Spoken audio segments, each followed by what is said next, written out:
Hi, I am Jackie. This is my captain Wayne, and this is our floating home, CathayOz. We are on a plane to travel from our home in Sydney, Australia, all around the world by sea. We've worked all our lives, and now that we have retired, we want to see the world from the ground up, not from the air down. Please come with us as we sail CathayOz around the world. Nights at sea. Sometimes the moon is out, often it isn't.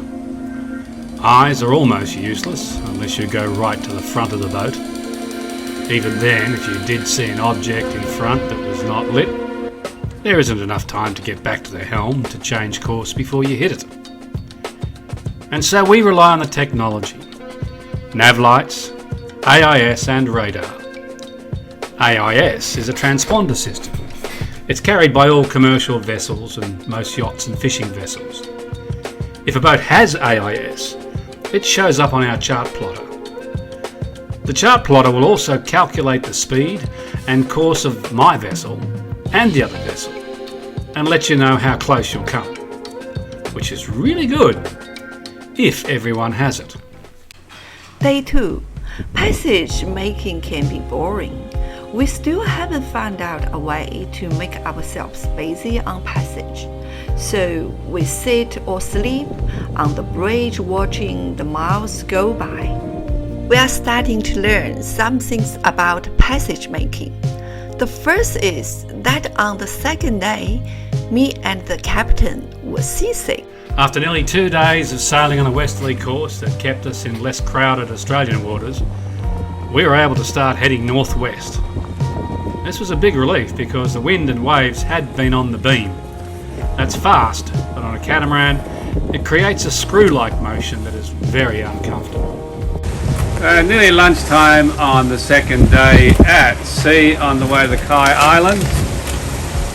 No one's feeling particularly very fresh on board. A little bit unwell with all this lumpy seas all over the place. We're just passing behind an Indonesian fishing boat. Now, we're doing this because that fishing boat, in the direction that it's actually pointing, is a fishing net about 10 miles long. And he's on the downwind end of that fishing net.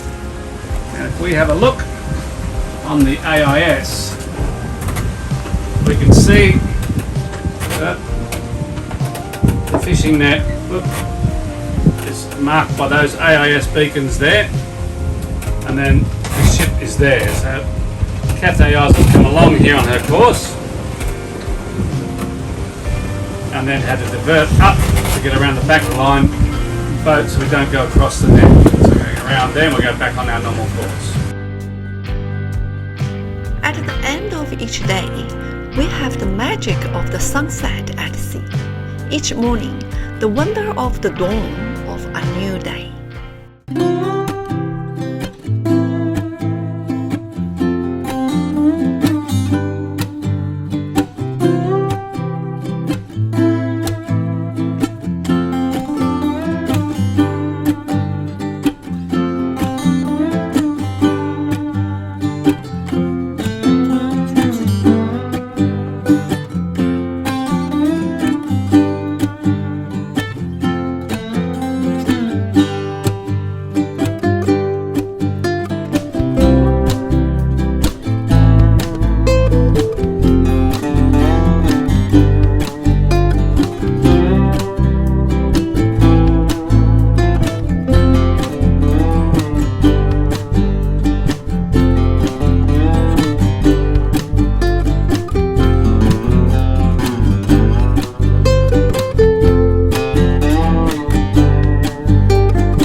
We spend a lot of time planning how to get around traffic. There's no chance of being lonely in this part of the world, so along with managing the boat in the boisterous conditions, we're constantly on the lookout for obstacles. So if we go between the fishing boat, we've probably got nets behind him, and the freighter over there, there's probably a gap of about 10 miles we can squeeze through over there. Now this is interesting.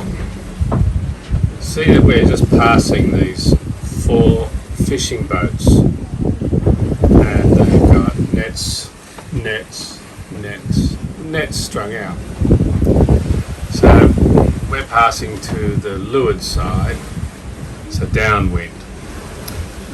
That way we know that the last green AIS thing is in fact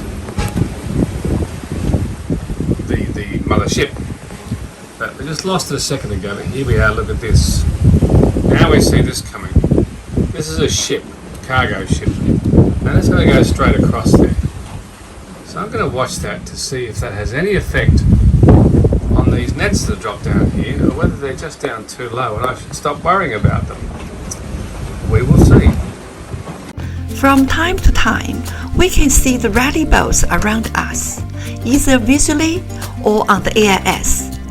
Most are falling behind as the winds really favor the catamarans. CathayOz is showing that she does not mind these conditions at all. Our passage had been fast, although it isn't noticeable in the video. We did have 3 meters plus waves for most of the time, and the wind was right around 20 knots. So there was a speed and some interesting moments.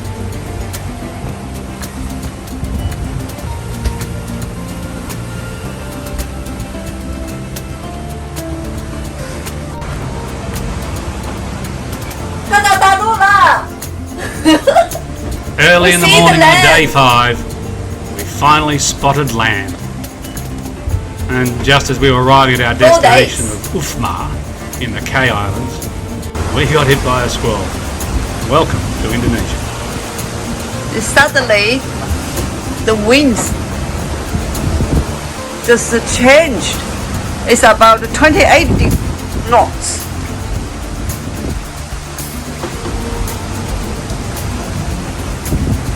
Captain? Yeah, it's a classic squall.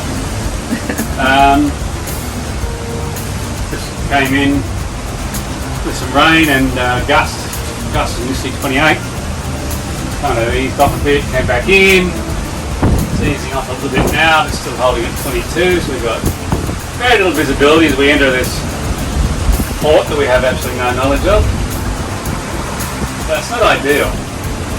But we are following another boat, and that makes life a little bit easier. Just hope when we get in here there is actually some protection.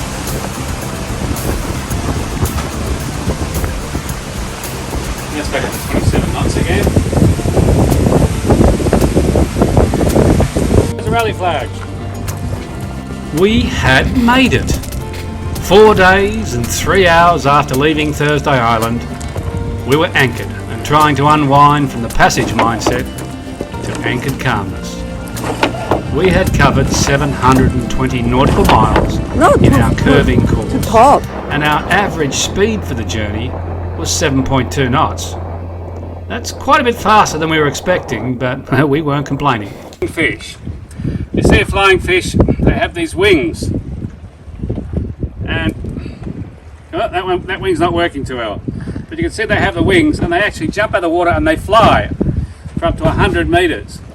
And this one unfortunately flew on top of our boat and we didn't find him until we anchored. So he's finished and he's now going to go back to the sea to be food.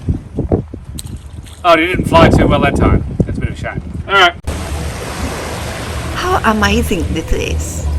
We are in a foreign country and there isn't an airport inside. First things first, we have to go through the arrival and the clearing process. Being the first port and the first experience for most of us in a rally, there was a lot of confusion of what to do next. When you're alone, you have to make your way to the various official offices to check in. But the rally is in a port that is not an official entry port. So there's a lot of confusion while the local officials sort things out. Our first impression was how surprised we were at the natural beauty. I don't think that we were expecting white sand beaches and clear tropical waters. Now, it is true that there is a real problem in this country with a large amount of waste in the waterways, but there is no denying that the landscape is fabulous. We had officially entered Indonesia at Ufma, and we were able to go ashore and look around. The buildings in the port had been freshly painted, and everything was very colorful. We found out that all of this and much more was all done for our arrival. The next day was amazing. There was an official welcome at the dock. Welcome speech by him. We were all asked to bring our national flags and stand in those groups. 3, 2, 1!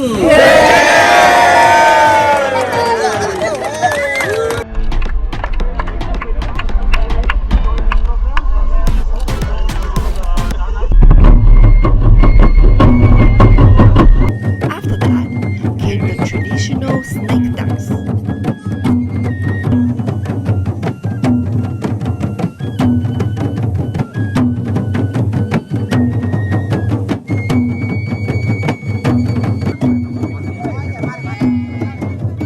Hey, Jacqueline!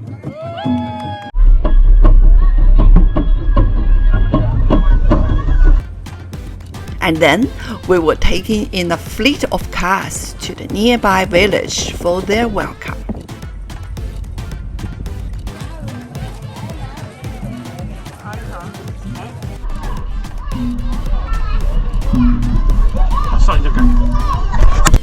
We were all quite overwhelmed by the amount of effort that had been put in by all of the people in this area. The K people are very proud of their heritage, and they love to show off their traditions.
given a fantastic lunch.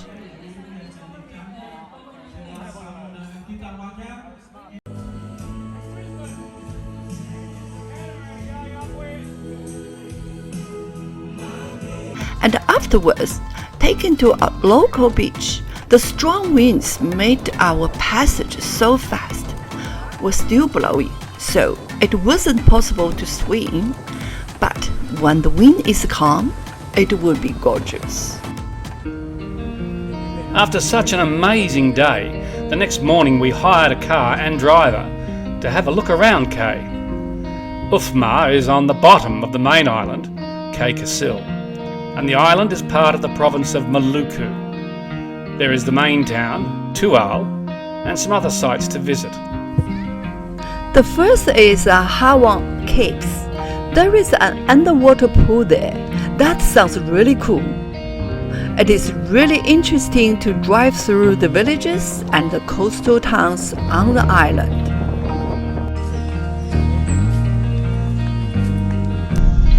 We are going to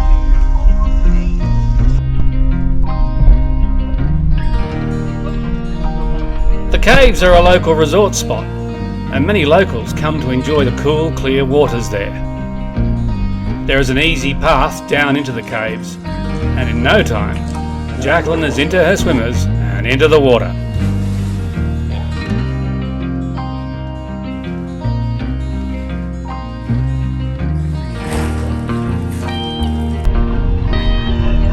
What's on that deck? I'm standing on a rock. Is it? There's a rock right here. It's fresh water. Yeah, you go all the way around. You'll be okay.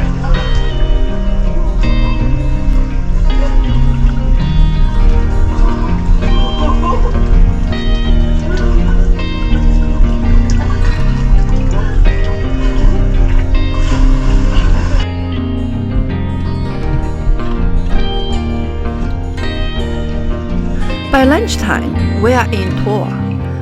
It's a good-sized town in the north of the island. We have our first Indonesian meal and then look into the local fresh markets.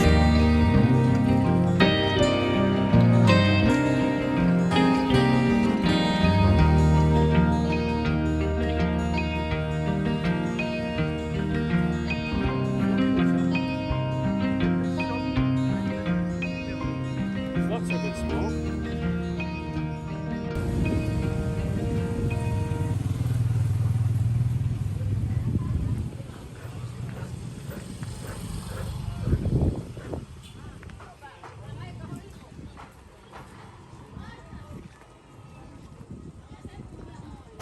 On our travels, we passed a parade led by an effigy of the Christ on the cross. 70% of the population here are Christian.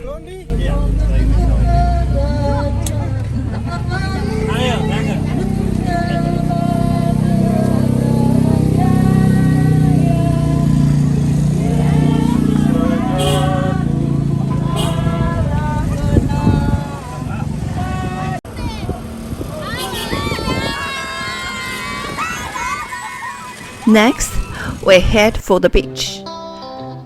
The Bloet, which everyone calls Long Beach. It is an incredible, beautiful beach, quite similar to the famous White Heaven Beach in the Whitsundays.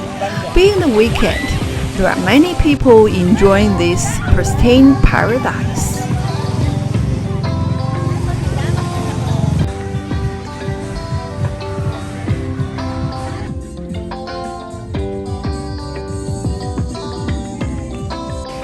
Okay, so we are in Long Beach on Kai Island. It's just amazing. But what I wanted to point out, see this villa behind me, which is right on the beach. 2-bedroom villa, very beautiful little quaint thing. And that's 40 Australian dollars per night to stay there on this beach with this beautiful water in front. The restaurant down there that you're looking at now, it's ridiculous. $40. Unbelievable. Our first destination away from Oz has been amazing. With our first long passage behind us, we feel more confident about our abilities and the abilities of CathayOz. We are blown away by the friendliness of Thai people, and were simply not expecting the stunning beaches and nature features.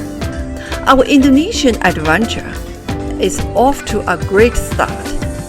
Please join us next time as the people of Khai put on a fantastic farewell party. And we found a stunning beach all to ourselves. We are also moving to the next port in the Indonesian rally, the Spice Islands of Pandanera, and their terrible colonial history.